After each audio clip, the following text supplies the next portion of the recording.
Bonjour à tous et à toutes. Bienvenue au live meeting, au premier live meeting du mouvement des licornes qui, euh, qui sera divisé en trois par le nombre de coopératives qui font partie du collectif et qui ont toutes besoin d'un temps de parole privilégié avec vous. N'hésitez pas à utiliser le chat pour entrer en contact avec nous, vous présenter le temps que les derniers retardataires puissent se connecter. Je vais vous présenter pour commencer les trois personnes qui sont avec moi sur la scène virtuelle. Donc, tout en haut, on commence par la présence masculine parmi nous, donc Jean-Baptiste, qui représente la start-up de Cities. Bienvenue Jean-Baptiste et merci d'être là avec nous ce midi. Ensuite, on enchaîne avec Bénédicte qui représente la coopérative de Mobicop. Merci Bénédicte d'être avec nous ce midi. Bonjour à toutes et à tous. Et enfin, Alexandra qui représente du coup la coopérative de Railcop qui est avec nous aussi ce midi. Bonjour, bonjour à tous. Bonjour Sandrine et Anne qui se présentent de Lille et Lorient. N'hésitez pas à nous préciser de quel territoire vous faites partie, étant donné que cet événement a pour thématique la mobilité et les territoires version coopérative. Du coup, pour introduire cet événement, je ne me suis pas présentée moi-même. Salambo, je représente du coup l'ITA, qui est la plateforme partenaire des licornes pour cette multi-levée de fonds. Et je suis en charge de la gestion des campagnes de financement sur l'ITA. Donc, j'accompagne au quotidien des entrepreneurs dans leur levée de fonds et des investisseurs dans leurs investissements. Et c'est un plaisir pour moi de modérer cet événement. Bienvenue à ceux qui nous rejoignent. Du coup, peut-être pour commencer et vous parler du coup des licornes, c'est peut-être pas très clair pour tout le monde. Du coup, pour faire une petite repasse, donc les licornes sont en fait 9 coopératives qui lancent un appel commun pour reprendre le pouvoir et transformer radicalement l'économie. Donc, les licornes, ça correspond à une association de 9 sociétés coopératives d'intérêt collectif, donc sous format de SIC, qui sont alliés pour construire un autre modèle économique fondé sur un socle démocratique, collectif, écologique et solidaire. Et donc, qui lancent leur première campagne commune de levée de fonds en part sociale auprès de vous, donc les citoyens. Et du coup, c'est un appel à toutes celles et ceux qui entendent reprendre le pouvoir et transformer radicalement l'économie pour la mettre au service de l'intérêt général. Et donc, souscrire à des parts sociales, c'est aussi devenir sociétaire de toutes ces coopératives. Et c'est un moyen efficace, du coup, de s'engager en tant que citoyen, mais aussi en tant que consommateur pour cette démarche.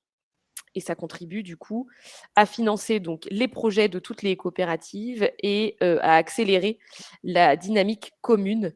Heu et c'est important, pour vous de comprendre que du coup sur l'ITA aujourd'hui, vous avez la possibilité, d'enregistrer des intentions d'investissement, non pas seulement dans une, mais dans toutes les coopératives du mouvement des licornes avec lesquelles vous êtes alignés. Je suis sûre que la plupart d'entre vous utilisent ou sont usagers ou consommateurs d'au moins une des coopératives, des 9 coopératives des licornes. Donc, n'hésitez pas à multiplier votre intérêt, c'est important. Peut-être revenir aussi sur la levée de fonds en tant que telle et les conditions. Du coup, Sur l'ITA, aujourd'hui, on vous propose une levée de fonds qui est un peu particulière, dans le sens où c'est une levée de fonds pour chaque coopérative, mais c'est une multi-campagne, donc on va toujours essayer de favoriser le mouvement plutôt qu'une coopérative en particulier. Et cela permet du coup de porter une nouvelle vision de l'économie et d'intégrer donc les 9 sujets que traitent les 9 coopératives et les mettre du coup au service de l'intérêt général. Ce qui est prévu, c'est un montant recherché d'à peu près 300 000 € pour chaque coopérative. Et donc au global, on recherche un peu plus de 2 millions d'euros. Aujourd'hui, le ticket minimum est à 100 €, donc c'est un ticket très accessible pour les personnes qui se lancent pour la première fois dans l'investissement. Et le produit proposé du coup sont des parts sociales. Concrètement, une part sociale, c'est quoi? C'est une part de capital d'une entreprise coopérative, donc non cotée en bourse, qui vous permet d'être sociétaire et qui vous octroie un droit de vote en assemblée générale. Et pour rappel, dans cette typologie de sociétariat, une personne égale une voix. Et la plupart des coopératives des licornes proposent, en plus de devenir sociétaire et d'acheter des parts sociales, d'avoir une réduction d'impôt. Donc il faut bien regarder à chaque fois si les coopératives sont éligibles à l'IR-PME et vous permet de réduire vos impôts à hauteur de 25 % en fonction du montant investi sur l'année en cours, donc sur l'IR 2022. Et bonne nouvelle pour les personnes qui sont là aujourd'hui, les 3 coopératives qui sont avec moi ce midi sont éligibles au dispositif. Et enfin, donc pour vous donner un peu les chiffres, donc aujourd'hui, on a à peu près 500 000 € d'intentions enregistrées au global pour les 9 coopératives. Donc, c'est à peu près un quart de l'objectif de collecte. Donc, merci à toutes celles et ceux qui ont déjà marqué leur intérêt et qui sont là avec nous ce midi. Et n'hésitez pas à le faire pour celles et ceux pour lesquels ce n'est pas encore fait. Et du coup, ça fait la transition avec ma dernière partie avant de commencer les pitchs, qui est l'ITA.co. Donc, peut-être que certains d'entre vous sont présents parce qu'ils connaissent bien le mouvement des licornes. C'est peut-être moins évident de savoir ce que fait l'ITA. Donc, l'ITA est une plateforme d'investissement en ligne qui permet à tout citoyen et citoyenne d'épargner durablement, donc en investissant directement dans les entreprises de l'économie sociale, solidaire et écologique. À partir de 100 € et qui permet une gestion 100 % digitalisée de ces investissements. Donc, la souscription est 100 % digitale, de l'investissement à la signature de documents, à la participation aux assemblées générales, etc.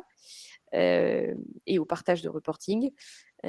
On a aussi un service dédié au support et un service de 7 conseillers qui vous permettent un service de accompagnement dans l'investissement. N'hésitez pas à en profiter, c'est gratuit.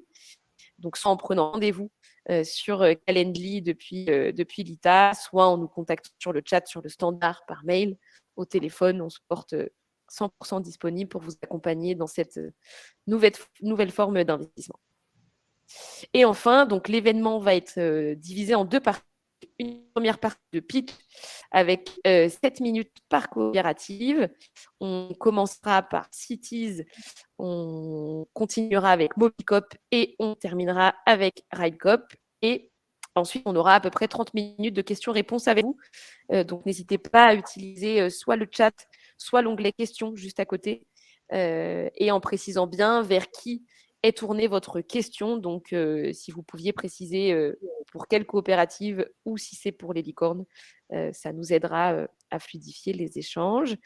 Et je vais arrêter de parler et je vais laisser la parole du coup en premier à Jean-Baptiste pour 7 minutes. Est-ce que Jean-Baptiste, vous êtes prêt?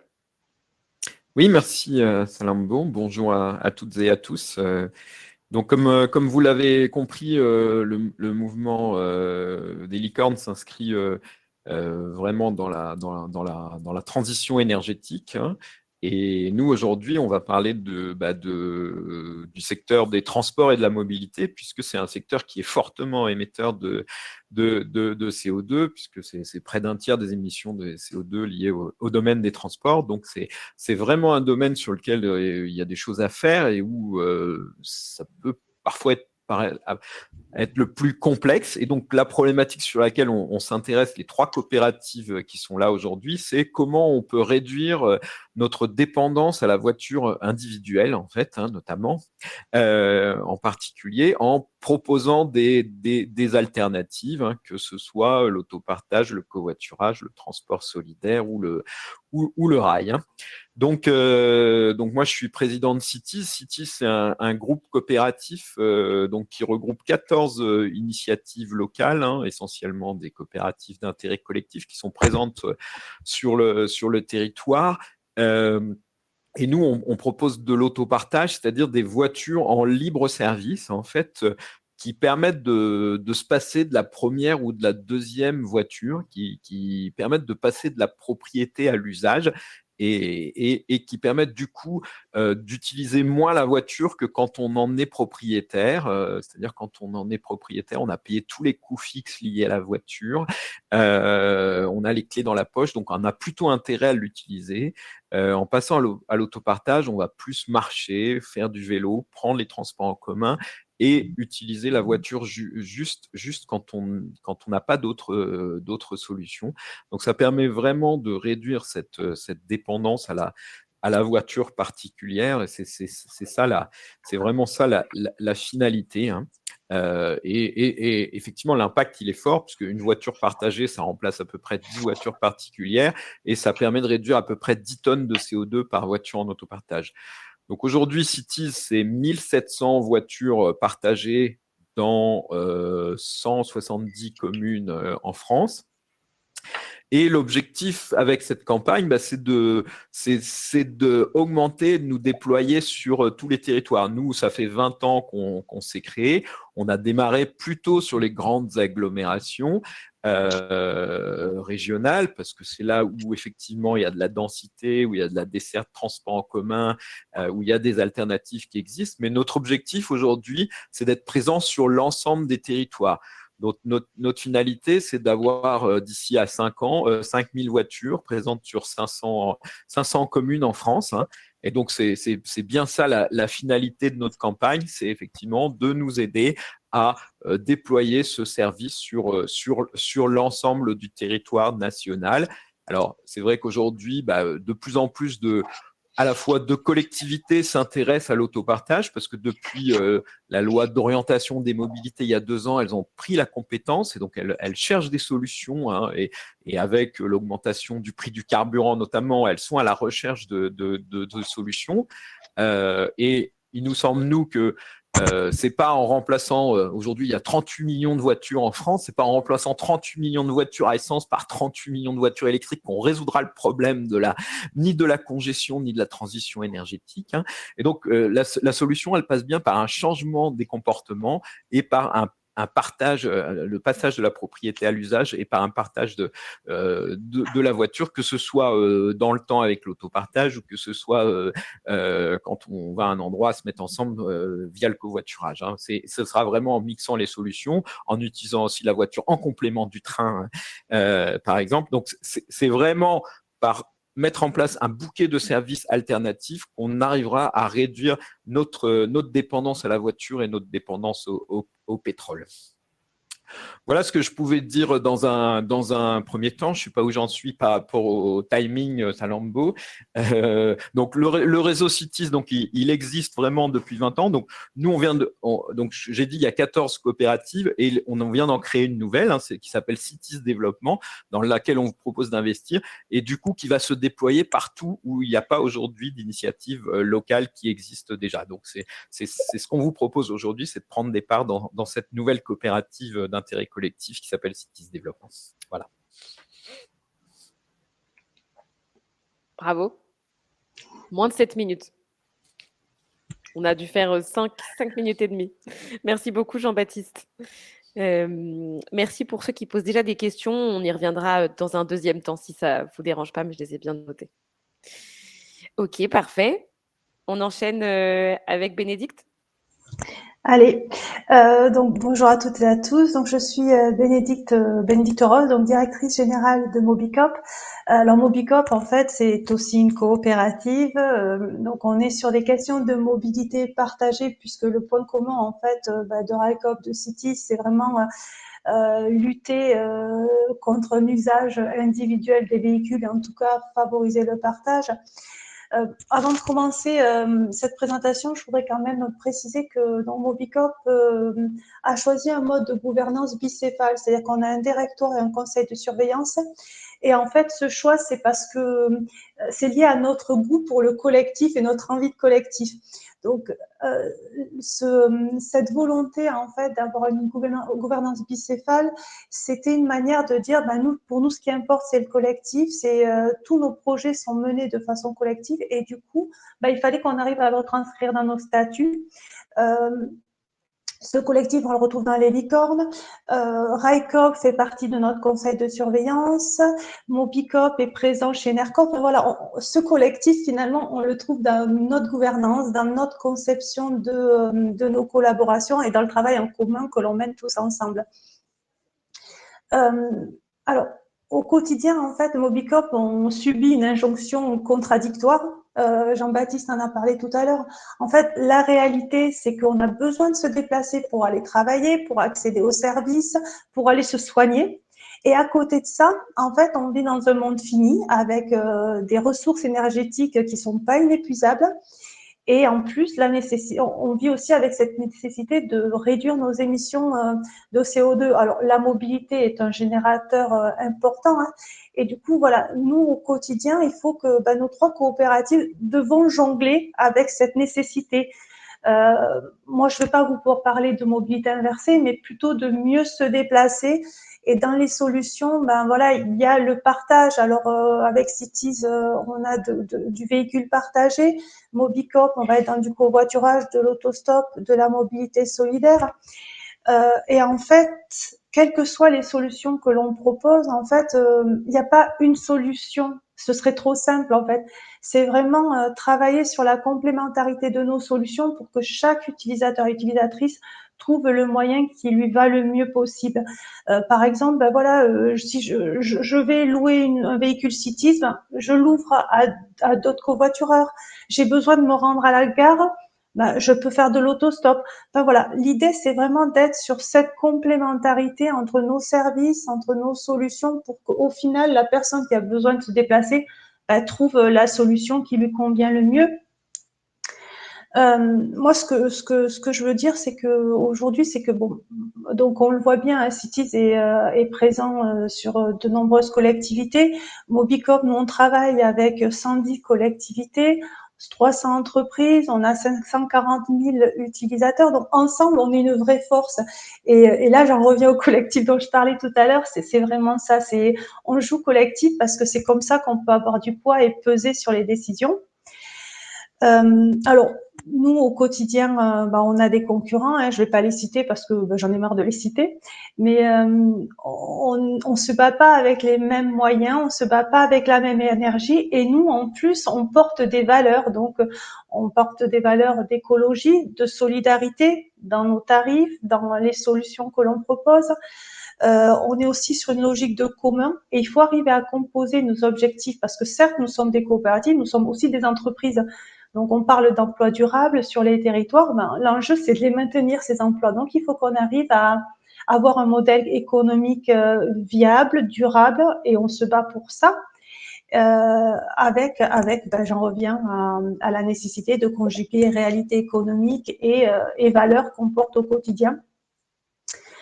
Alors, l'objectif de Mobicop, c'est beaucoup. Enfin, Jean-Baptiste l'a dit tout à l'heure, on est sur du changement de comportement. C'est-à-dire c'est pas tout de mettre en place des solutions numériques qui fonctionnent. Hein. C'est comment on se questionne les déplacements des personnes, comment on les accompagne au changement de comportement.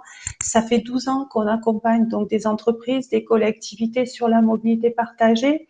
L'idée, c'est de se recentrer sur l'utilisateur, sur des outils simples qui permettent de s'approprier la mobilité.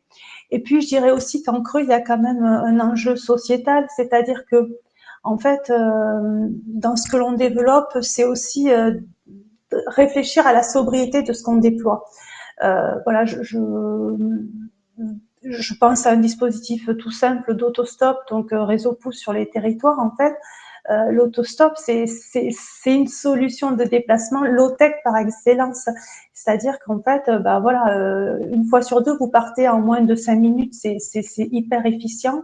Et du coup, c'est comment on arrive à articuler le numérique, l'utilisateur final et puis cette volonté de sobriété dans la gestion de nos entreprises, dans la gestion de nos solutions et pour construire en fait une société durable et pérenne. Dans le alors l'intérêt, nous ce qu'on attend de cette levée de fonds et quand on cherche de nouveaux sociétaires, c'est aussi pour se donner du temps. Parce que changer d'habitude dans les déplacements, ça prend du temps. Nous, on a aussi besoin d'expérimenter.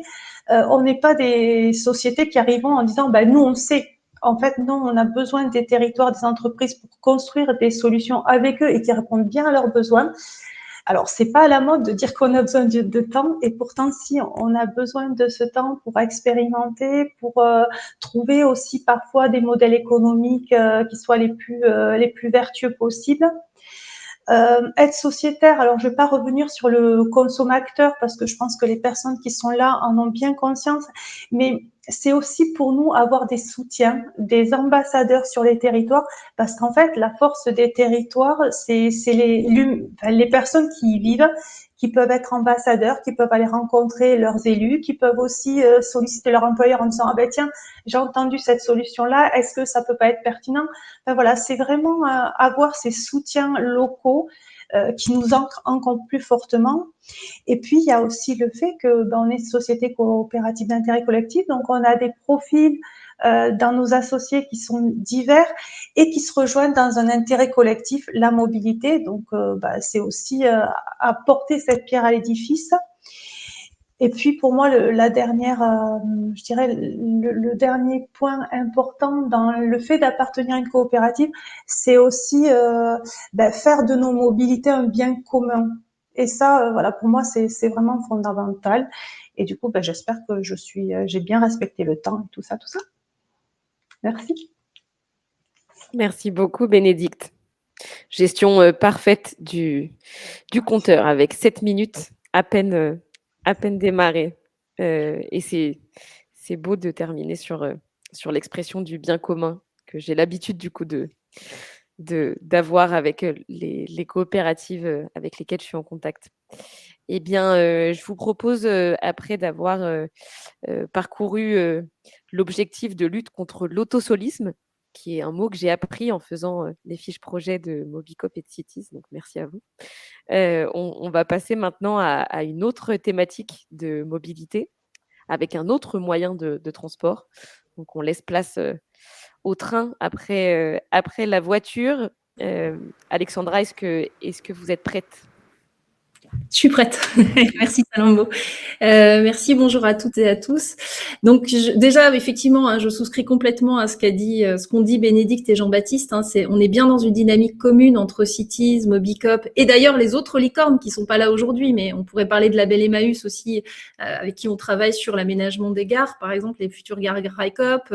Enfin, voilà, on est vraiment dans une dynamique commune et collective au sein du collectif des licornes dans cette idée que tu as rappelée, Salambo, de transformation finalement de l'économie et d'apporter un modèle qui soit différent dans la prise en compte en fait d'un certain nombre de sujets, d'objets de consommation, de sujets d'appropriation, comme on l'a dit tout à l'heure sur la question des communs. Alors, ceci étant dit, donc Raikop, je vais parler quelques minutes de Raikop. Donc, Raikop, c'est la première entreprise ferroviaire sous statut coopératif d'Europe. Donc, on a été créé en 2019.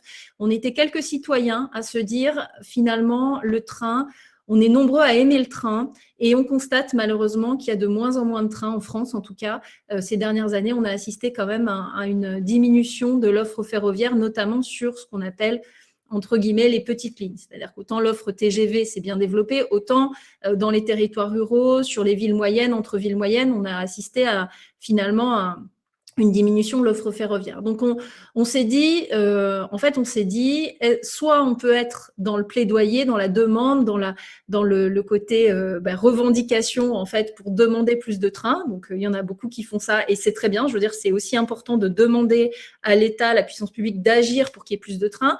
Mais on s'est dit aussi, on peut aussi avoir un autre mode d'action, c'est-à-dire agir directement et créer une nouvelle entreprise ferroviaire. Mais une nouvelle entreprise ferroviaire, bien évidemment, qui soit une entreprise ferroviaire citoyenne. Dans cette idée de concevoir ensemble, entre citoyens, entre entreprises, collectivités, personnes physiques, enfin voilà, tous ceux qui à un moment ont intérêt à voir recirculer des trains sur leur territoire, se dire mais créons en fait finalement une entreprise ferroviaire, un collectif, une entreprise ferroviaire collective et refaisons rouler des trains là où il n'y en a plus. Donc ça, c'était fin 2019, l'idée, l'origine du projet RICOP. Pour devenir entreprise ferroviaire, comme vous pouvez l'imaginer, il faut un certain nombre de choses. Il faut notamment avoir une licence d'entreprise ferroviaire, il faut avoir un certificat de sécurité parce que c'est une activité qui est quand même très encadrée. Donc, c'est ce que nous avons obtenu l'année dernière, en 2021. Donc, on a eu notre licence, on a eu notre certificat de sécurité.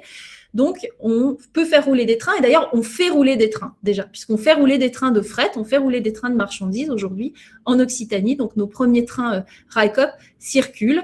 Et donc, on est très content de ça, puisque, comme ça a été dit par Jean-Baptiste et par Bénédicte, finalement, la dynamique derrière tout ça, c'est quand même de réduire l'impact environnemental des déplacements. Donc, que ce soit par le transport de passagers, c'est ce qu'on a évoqué jusqu'ici, mais aussi par le transport de marchandises. Et donc, RICOP travaille bien sur ces deux volets, la partie marchandises et la partie passagers. Donc, on fait rouler des trains, on a notre licence d'entreprise ferroviaire, on a notre certificat de sécurité. Alors, j'insiste sur ce volet, la licence d'entreprise ferroviaire a été octroyée par le ministère des Transports sur la base d'une analyse de la fiabilité, de la viabilité économique de RICOP. Donc, notre business plan a été étudié, des équipes et des compétences en place, de notre positionnement de marché, de ce qu'on souhaite développer. Voilà. Donc, il y a eu il y a une étude approfondie du dossier. On ne devient pas entreprise ferroviaire comme ça d'un claquement de doigts. Ça demande effectivement un certain nombre de compétences et ça demande aussi un certain nombre de moyens. Donc, première chose, effectivement, il y a la question du cadre technique réglementaire nécessaire pour faire rouler des trains. Et puis, comme vous pouvez l'imaginer, il y a besoin de beaucoup d'argent pour faire rouler des trains parce que les trains, ça coûte un peu cher. L'accès au réseau, ça coûte un peu cher aussi et c'est très bien. Je veux dire, ça permet aussi de financer la régénération des réseaux et nous, on tient beaucoup aussi à contribuer à cette dynamique de régénération du réseau. Donc voilà. Donc aujourd'hui, cette levée de fonds, elle s'inscrit finalement pour nous aider à renforcer nos fonds propres, pour pouvoir derrière aller lever de la dette et lancer le service voyageur. J'évoquais le service fret qui a été lancé. Notre prochain objectif, c'est de lancer un premier service voyageur donc sur la transversale entre Bordeaux et Lyon, qui passe par le Massif central. Voilà, là on a fait l'acquisition de premières rames de trains qui vont partir en atelier pour être rénovées, mais on a juste fait l'acquisition de 2 rames parce qu'on n'a pas les moyens de plus pour le moment.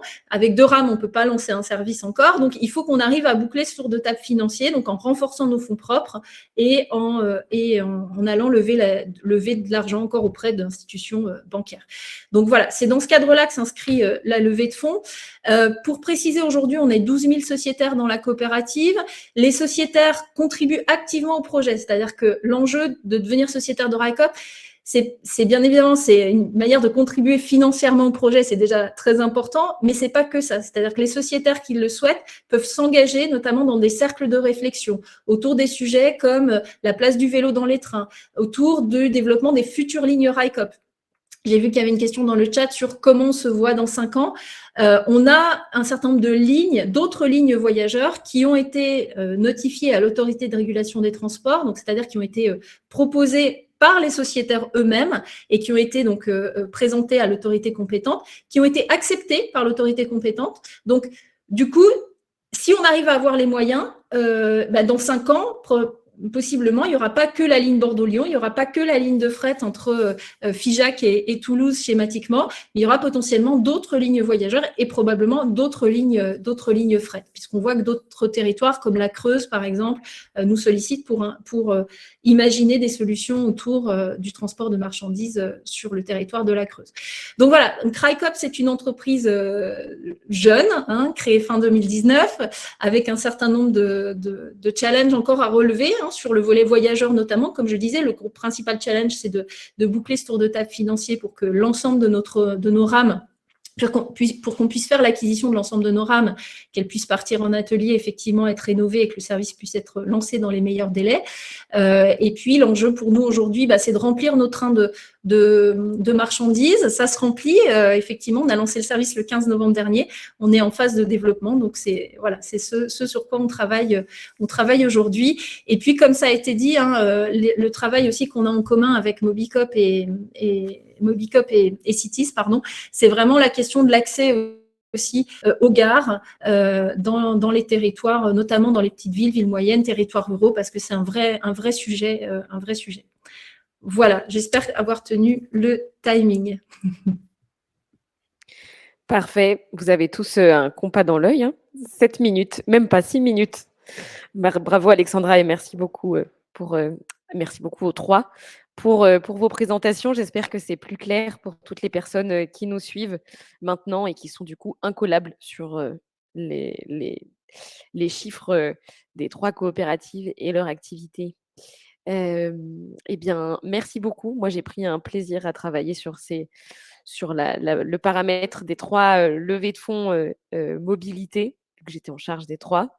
Et c'est vrai qu'il y a une vraie corrélation, non pas uniquement sur le fait de réduire l'impact carbone du transport qui est majeur et qui est évidemment un premier objectif, mais il y a aussi un vrai sujet d'accessibilité déjà auprès des territoires dans leur global, mais aussi effectivement en gare, c'est quelque chose que moi personnellement je n'avais pas en tête, mais du coup c'est important de l'avoir rappelé.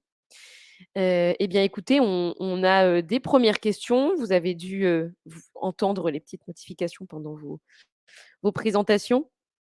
Donc, on va démarrer. Pour toutes les personnes qui ont des questions, n'hésitez pas à les indiquer soit sur le chat, soit directement dans l'onglet questions et je les prendrai dans l'ordre chronologique. Je peux aussi vous inviter sur scène si vous souhaitez directement poser vos questions à nos intervenants. Du coup, on commence avec une double question d'un investisseur qui n'a pas pu être là pendant le live, mais qui nous a demandé de les poser aux 3. Donc, on va vous laisser chacun un temps de réponse. La première question, c'est, alors, parce que l'ITA est une plateforme d'investissement à impact, l'impact est quelque chose d'important pour nos investisseurs. Du coup, il vous demande, est-ce que vous mesurez déjà l'activité, l'impact de votre activité? Et si oui, quels indicateurs avez-vous chacun et chacune identifiés? Et est-ce que les sociétaires disposent d'avantages particuliers, donc j'imagine en plus de la réduction d'impôts et de l'offre de parts sociales? Je ne sais pas qui veut commencer. On peut commencer dans l'ordre de pitch ou comme vous voulez. Jean-Baptiste, vous voulez démarrer? Oui, alors je crois que j'en ai parlé. Nous, on a effectivement des études qu'on fait nous, mais il y a aussi des études indépendantes qui sont faites tous les 3 ans sur l'autopartage. Et donc, en gros, effectivement, ce que j'ai dit, une voiture partagée, ça remplace à peu près 10 voitures particulières. Et donc, chaque utilisateur de l'autopartage réduit à peu près de 40% ses émissions de gaz à effet de serre par rapport à quand il était propriétaire d'une voiture. Et donc, en gros, nous, on dit aujourd'hui, chaque voiture, c'est à peu près 10 tonnes de CO2 par an. Donc, on approche les 2000 voitures. Donc, 2000 fois 10, c'est 20 000 tonnes de CO2 en moins rejetées dans l'atmosphère chaque année. Donc, ça, c'est la première chose sur l'impact. Après, il y a d'autres impacts plus indirects. C'est comme je disais, le gain d'espace qui est important. Ça veut dire que c'est moins d'emprise pour la voiture sur les territoires. Donc, ça permet, par exemple, d'arrêter de périurbaniser, d'arrêter Voilà, aujourd'hui, il faut savoir qu'effectivement, il y a tous les 7 ans, il y a un département français qui est urbanisé, et donc c'est des surfaces agricoles en moins. Donc c'est de l'impact comme ça qui est aujourd'hui difficilement mesurable, mais c'est aussi de l'impact sur la santé publique, parce que quand je fais de l'autopartage et que je suis plus propriétaire de ma voiture, je marche plus, je dois marcher pour aller chercher la voiture, aller à 500 mètres, je fais plus de vélo, je vais plus chercher le pain en voiture, voilà. Donc c'est aussi des impacts sur la santé publique et contre la sédentarité. Ceux-là, on les mesure pas aujourd'hui. Et puis c'est un impact social aussi, c'est effectivement donner l'accès à la mobilité automobile à des populations qui n'y ont pas aujourd'hui accès. Donc cet impact social également, hein. Voilà, l'autre point sur les avantages proposés aux sociétaires, en fait, nous, on a une formule avec abonnement, hein, en fait, on peut utiliser l'autopartage avec ou sans abonnement. Et donc, quand les sociétaires, ils bénéficient d'un demi-tarif sur l'abonnement. Donc, notre abonnement est à 16 €, ce qui permet d'avoir une voiture à partir de 2 € de l'heure. Et du coup, les sociétaires payent 8 € au lieu de 16 € leur abonnement. Voilà. Et après, l'intérêt de Cities, hein, aussi, c'est de dire, quand je suis abonné Cities dans une ville, je peux utiliser partout en France en complémentarité, notamment avec le train. On est présent aujourd'hui sur déjà 80 gares, mais l'idée, c'est qu'on se développe sur toutes les gares, et notamment toutes les gares qui seront desservies par les lignes de rail Coop. Très clair, merci beaucoup Jean-Baptiste. Bénédicte. Oui, alors pour Mobicorp, alors sur le covoiturage, en fait, il y a effectivement dans les indicateurs, il y a le nombre de trajets publiés, le nombre de trajets demandés, le nombre de trajets effectivement réalisés, donc les kilomètres, émissions, etc. Donc ça, c'est très factuel. Après, ce qui est une spécificité de Mobicorp, c'est que l'on soit sur notre plateforme nationale mobicorp.fr ou sur des plateformes plus locales, en fait, on ne commissionne pas. Donc, en fait, nous, notre objectif, c'est que le covoiturage se fasse, qu'il soit sur la plateforme ou par ailleurs. Donc, ça veut dire qu'en fait, il y a ce que l'on mesure et après ce que l'on extrapole, puisque effectivement, une fois que j'ai mes covoitureurs et mon petit répertoire de covoitureurs, j'utilise plus forcément la plateforme. Donc, on est en train effectivement de réfléchir à une étude pour le mesurer, pour mesurer tout ce qui se fait hors plateforme. Donc, ça, on va dire que c'est l'impact direct. Après, Jean-Baptiste a parlé des effets qui sont moins directs. Mais par exemple, dans le covoiturage, un des effets, c'est que progressivement, on sort les véhicules les plus anciens de la circulation parce que une fois qu'on a créé son covoiturage, on va s'appuyer sur le véhicule le plus récent, le plus confortable. Il y a aussi le fait que covoiturer, c'est aussi créer du lien social avec des personnes de son bassin de vie, mais qui pour autant ne se connaissent pas parce que en fait, nos cercles d'amitié sont quand même assez restreints. Donc avec le covoiturage, voilà, je rencontre de nouvelles personnes. Il y a aussi, dans le cas du covoiturage domicile-travail, un effet, alors c'est assez paradoxal, mais sur la notion de temps. C'est-à-dire que en fait, quand je covoiture, j'ai la responsabilité de mes covoitureurs, donc j'arrive à l'heure. Voilà, c'est ce genre de petites choses qui sont des effets indirects du covoiturage, mais qui en tout cas ont leur importance. Et après, après, on propose aussi du transport solidaire. Donc, dans le cadre de transport solidaire, là, l'impact, il est sur redonner de la mobilité à des personnes qui en sont privées. C'est vrai que quand on covoiture, en fait, on a un périmètre de vie qui est assez restreint. Mais c'est vrai que quand on redonne accès, par exemple, à une gare, on ouvre un champ des possibles qui se mesure pas. Alors si, ça va se mesurer en kilomètres, mais en termes de perspective, pour l'utilisateur, ça se calcule pas, mais pourtant c'est une réalité. Et sur la question des avantages, nous on est sur du covoiturage sans commission, donc en fait on vous accueille volontiers parmi dans notre coopérative, mais effectivement il n'y a pas d'autres avantages il n'y a pas d'avantage spécifique à part notre reconnaissance éternelle, mais qui est quand même un sacré avantage. Merci beaucoup Bénédicte. Alexandra. Oui, alors côté RICOP, sur la partie impact, donc effectivement, il y a le train est 12 fois moins émetteur de CO2 à masse égale transportée. Donc effectivement, ça permet de diminuer donc les émissions de gaz à effet de serre. Donc ça, c'est un premier élément. Dans le cadre des premiers services qu'on a lancés, donc il y a la question aussi de la diminution du nombre de camions sur les routes. À chaque fois qu'un train RICOP part, c'est potentiellement 27 camions de moins sur les routes. Donc c'est voilà, c'est pas mal. Il y a la question effectivement de, ça rejoint ce que disait Jean-Baptiste sur la notion d'artificialisation des sols. Moins on a de voitures, moins on a de camions sur les routes et moins on a besoin de construire effectivement de routes et d'artificialiser des sols. Ce qu'il faut comprendre aussi, c'est que le rail aussi est par nature beaucoup moins impactant sur la biodiversité. En plus, il y a vraiment des travaux très importants qui ont été faits par SNCF Réseau sur les questions de désherbage pour que ce soit beaucoup plus écologique, mais en tout cas, sur la question de l'imperméabilisation des sols, en tout cas, c'est un sujet important. Donc voilà, il y a cette question de l'artificialisation des sols. Les sujets aussi sont liés à l'aménagement du territoire, le développement de lignes. Par exemple, effectivement, la ligne transversale Bordeaux-Lyon, ça permet.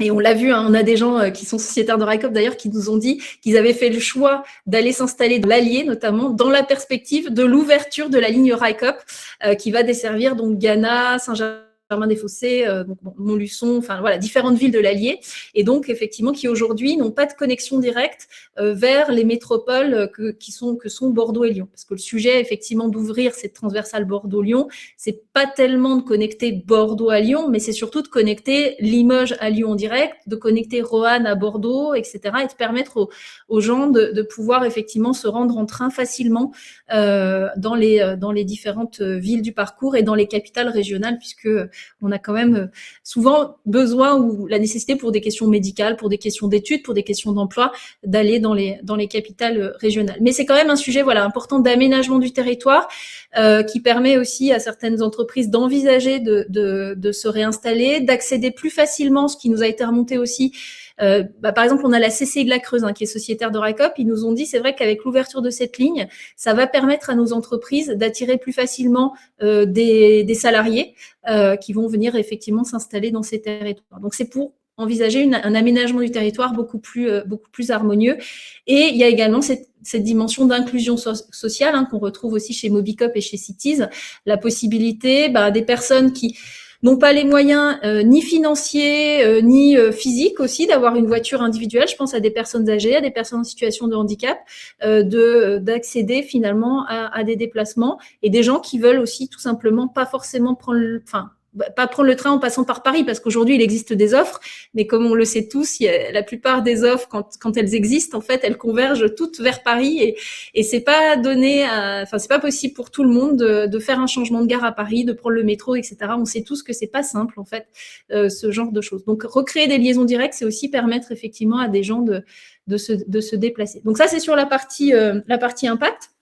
À des gens de se déplacer, et aussi, petite parenthèse, mais c'est les réflexions qu'on a au sein de la coopérative, c'est aussi le train est un vecteur de non-mobilité aussi, j'aime bien le dire, parce que c'est vrai que le train permet d'emporter à son bord des biens, des services qui peuvent être offerts dans les territoires et qui évitent finalement de la mobilité individuelle.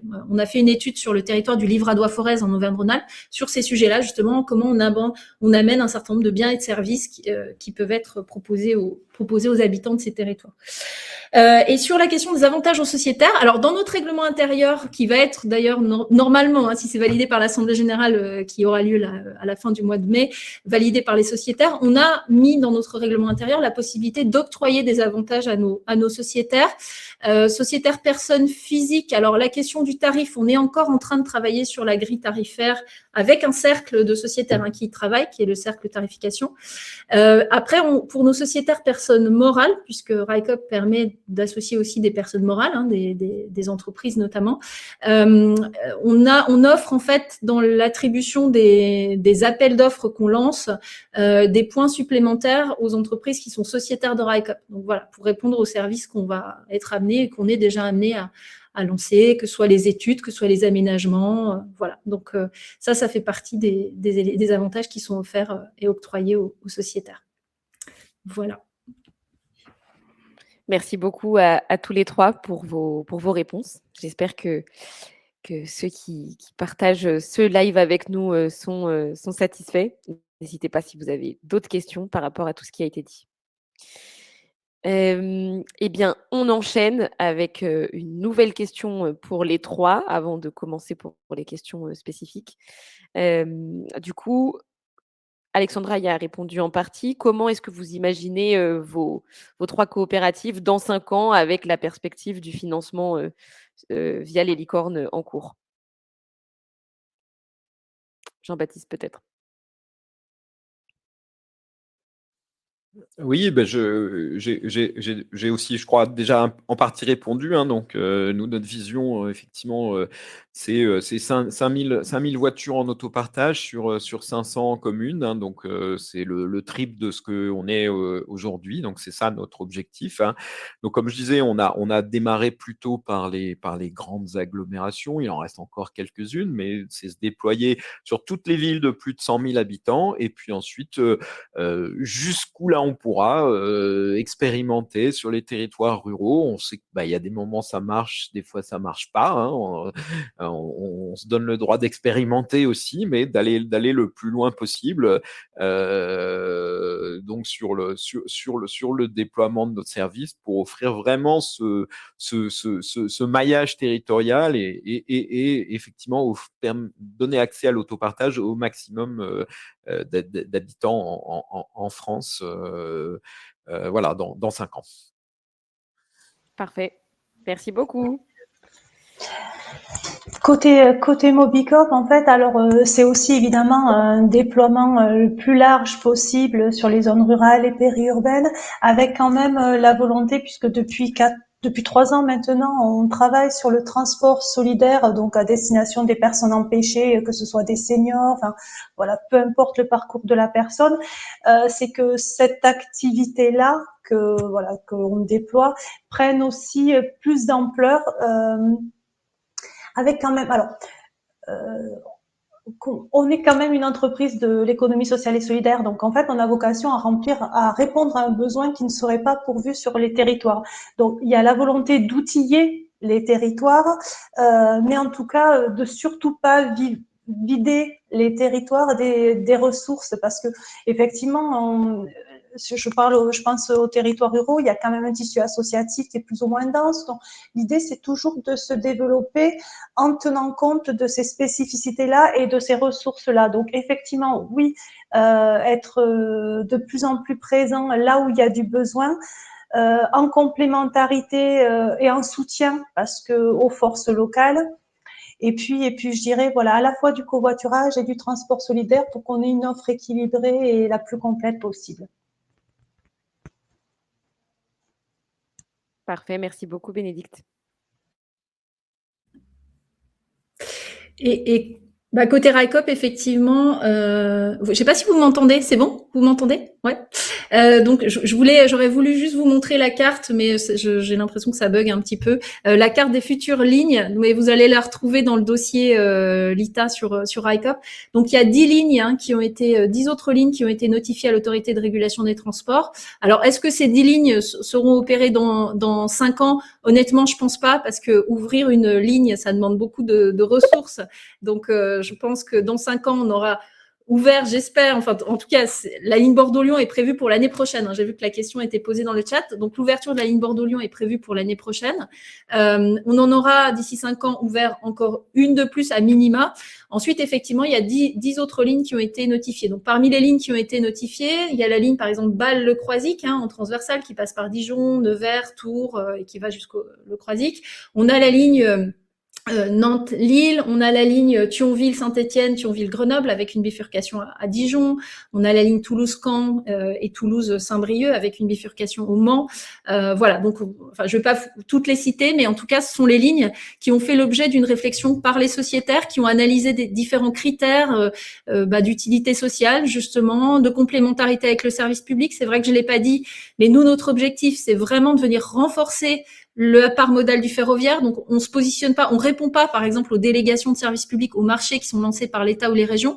La SNCF le fait très bien. Il y a d'autres entreprises ferroviaires qui répondent très bien. Enfin, je veux dire, nous, on se positionne pas sur ce segment de marché-là. On est plutôt à innover, à offrir, à développer des nouveaux services pour renforcer le maillage ferroviaire français, donc venir compléter l'offre ferroviaire existante. Donc voilà, dans 5 ans, on se voit en tout cas sur le voyageur avec au moins 2 lignes ouvertes, 2 lignes voyageurs ouvertes, et puis sur le fret, ben, on le voit déjà hein, sur l'expérimentation, enfin nos premiers transports de marchandises sur l'Occitanie, on a des demandes pour aller plus loin, donc on est en train d'élargir notre périmètre de certificat de sécurité pour aller un peu plus loin sur le sud-ouest. Et puis, comme je le disais, en Creuse notamment, on a nos sociétaires de la Creuse et de l'Allier qui nous ont demandé de réfléchir au développement de services sur ces territoires. Voilà. Merci beaucoup à tous les trois et merci Alexandra d'avoir répondu aussi à la question, à la doublement posée question sur quand est-ce qu'était prévue la première ligne voyageur du coup. C'est répondu, ce sera l'année prochaine. Parfait. Eh bien, écoutez, on a une dernière question qui est tombée pour les 3, donc on continue.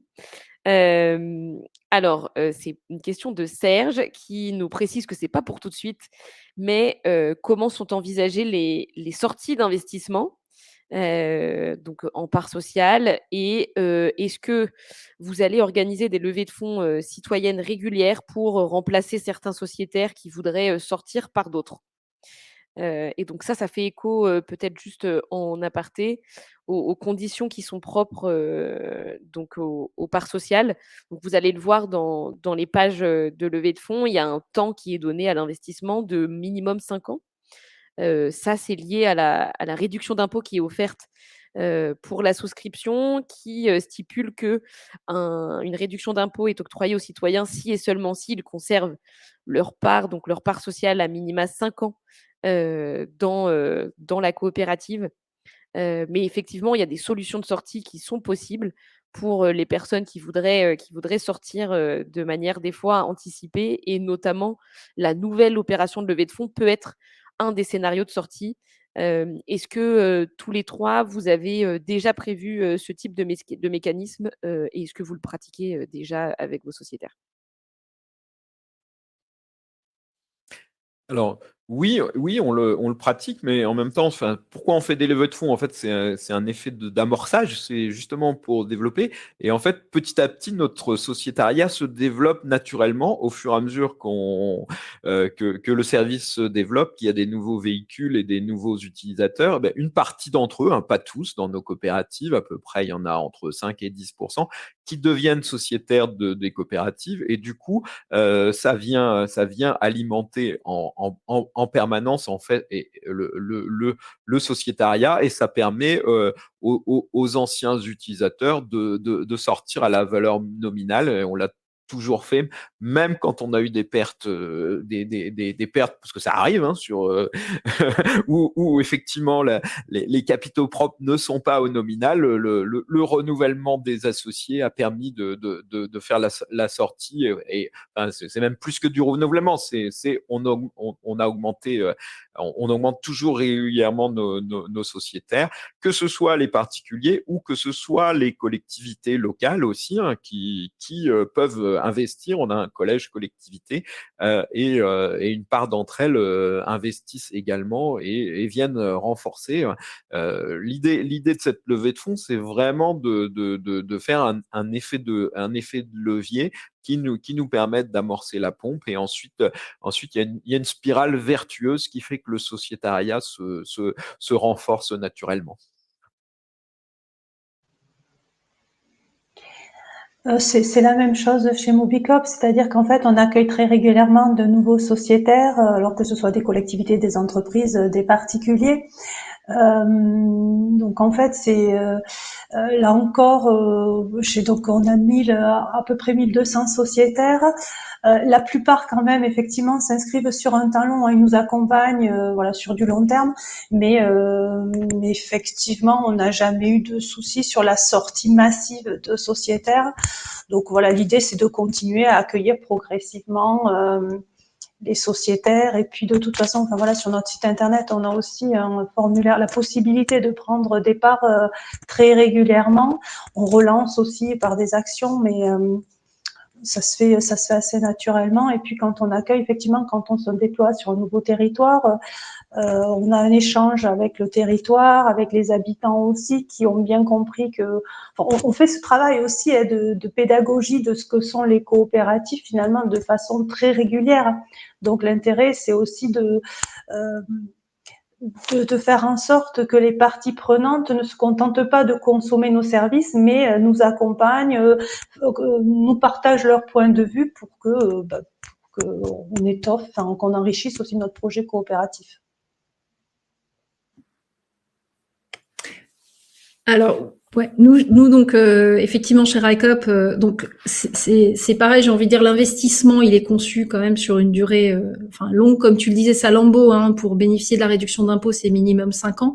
C'est vrai qu'aujourd'hui, le sujet, c'est donc de renforcer nos fonds propres, comme on l'a dit, pour aller lever de la dette bancaire, puisque la levée de fonds qu'on est en train de faire auprès des personnes physiques, des personnes morales, enfin le renforcement du sociétariat, c'est une manière aussi pour nous d'aller lever de la dette derrière, puisque aujourd'hui on a besoin de lever environ 30 millions d'euros pour l'ouverture de la ligne Bordeaux-Lyon. Donc on a déjà levé 7 millions d'euros en part sociale. Alors on va pas lever 30 millions d'euros auprès des sociétaires, hein, ce serait quand même un peu compliqué. Déjà 7 millions d'euros, c'est une belle performance pour une entreprise coopérative en phase d'amorçage. Mais il faut qu'on renforce nos fonds propres, donc par rapport à l'ouverture des lignes.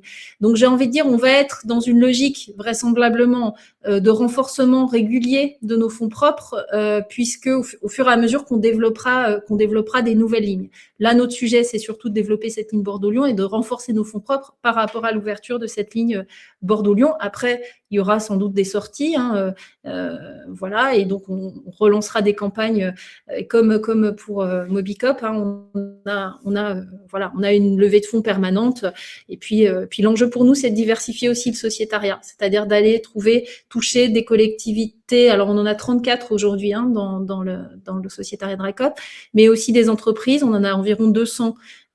Voilà, mais l'idée c'est d'en toucher toujours plus pour renforcer aussi ces fonds propres, mais aussi j'insiste beaucoup là-dessus, c'est aussi cette intelligence du territoire et cette compréhension du territoire.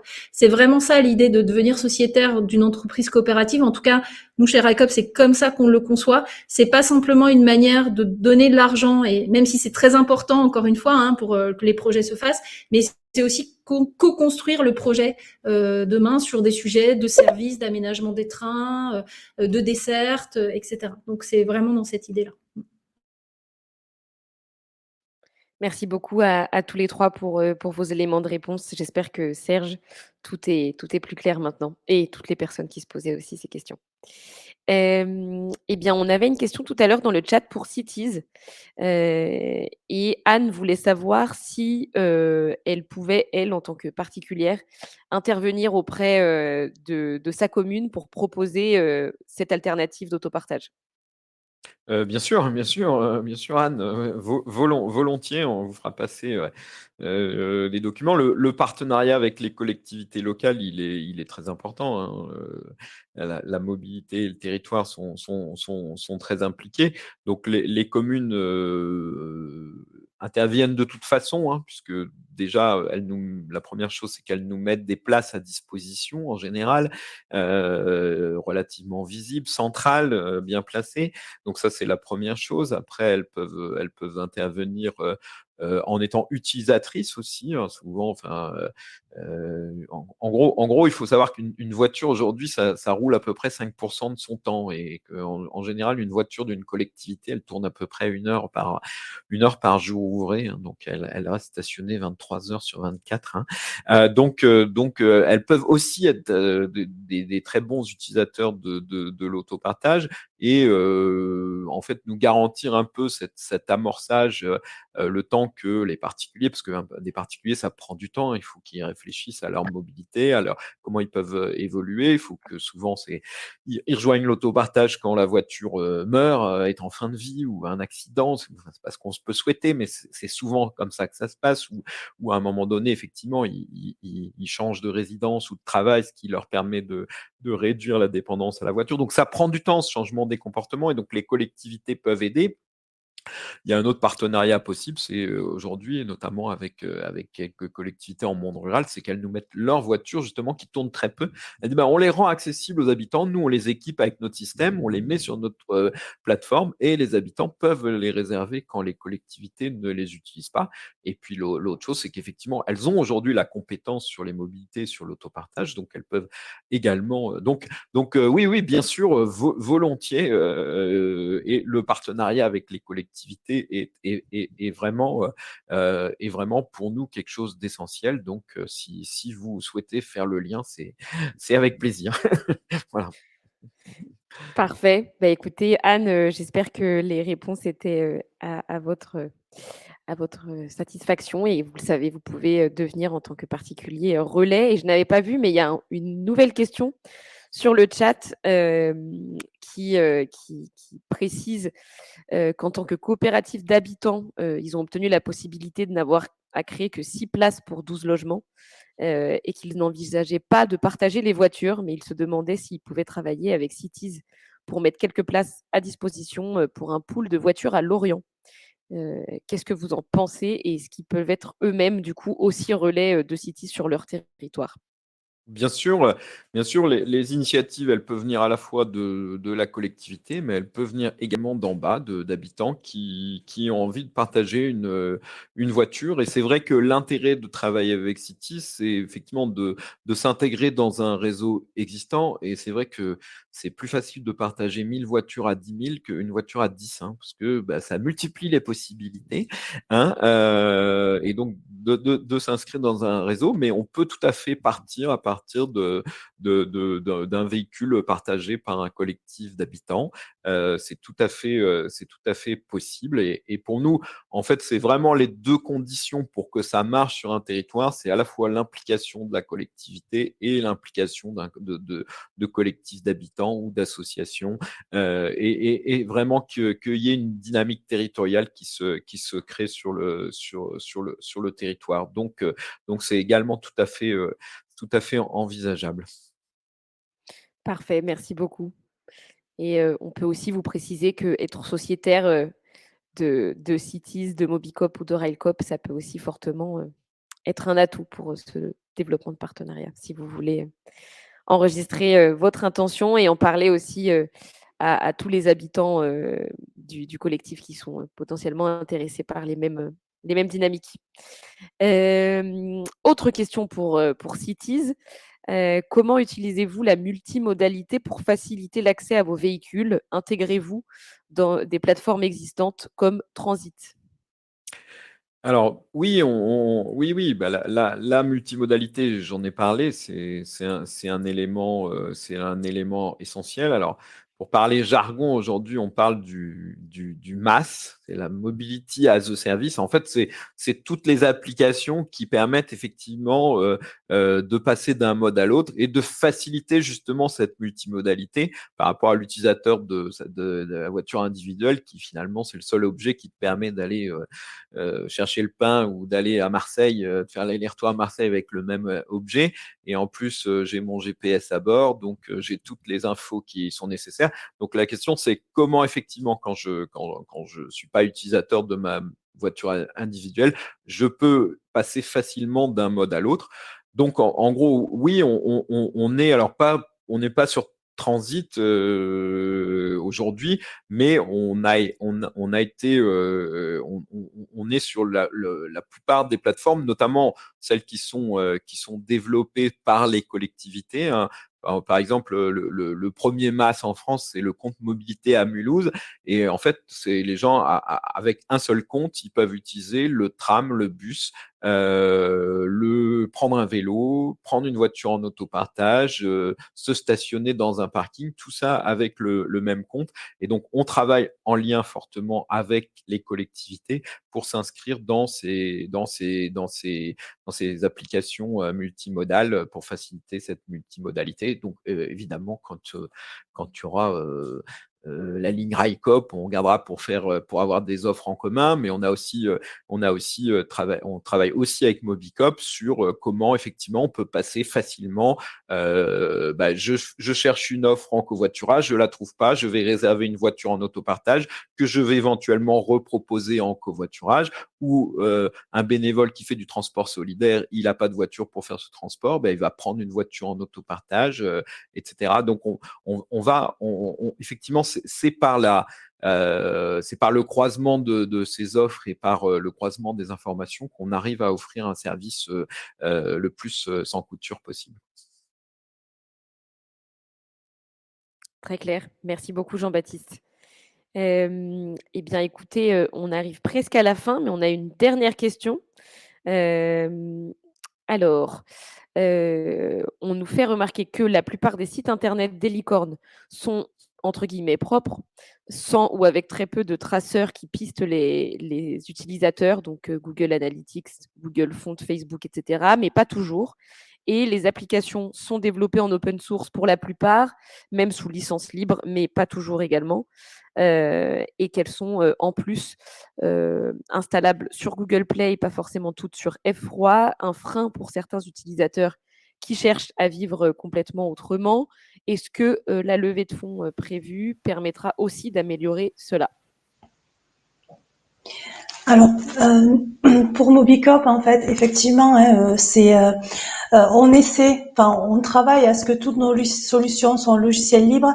Je parlais de contradiction aussi, c'est que la réalité, en fait, on a besoin de fédérer les utilisateurs et de leur proposer des solutions faciles et accessibles. Donc oui, il y a ce travail-là et cette volonté-là. Effectivement, on est sur les stores parce que la majorité des personnes y sont aussi. Mais tout à l'heure, je parlais de low-tech. Voilà, la question. Si je prends l'exemple de l'autostop, hein, certes, je peux utiliser une application pour faire de l'autostop, mais si je vais à un arrêt avec une pancarte de destination, il n'y a pas de traceur possible. C'est-à-dire que j'arrive, je fais du stop et je pars. Donc, on essaie de faire en sorte à chaque fois que les intérêts soient les mieux défendus. On a une marge d'amélioration, ça on en est bien conscient, mais on y travaille chaque jour. Et puis en fait, on est aussi avec des ressources limitées, c'est-à-dire qu'on a des développeurs, mais on n'a pas 40 développeurs, en fait on en a 5, donc qui travaillent au quotidien pour améliorer nos outils.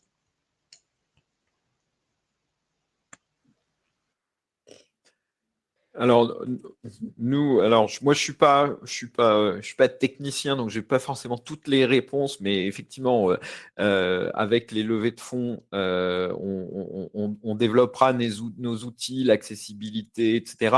C'est vrai qu'on a en permanence ce souci de l'accessibilité, d'avoir des outils qui soient en partie résilients. Alors, c'est pas si simple, puisqu'on nous, on gère de l'accès à des véhicules à distance, mais par exemple, aujourd'hui, toutes les plateformes du marché, à part nous, il faut absolument un smartphone. Et nous, on continue et on continuera à avoir un système d'accès par badge qui permet à quelqu'un qui n'a pas de smartphone d'accéder. Et ça, c'est un vrai enjeu parce qu'aujourd'hui, tous les fournisseurs du marché en fait ne raisonnent que par de la liaison Bluetooth et de l'ouverture. Donc on a ce vrai souci. Après, alors moi je connais pas F3, j'avoue, je vais me renseigner, je vais m'enseigner pour répondre à cette question. Je sais pas si on a prévu que nos apps soient accessibles sous F3. Voilà.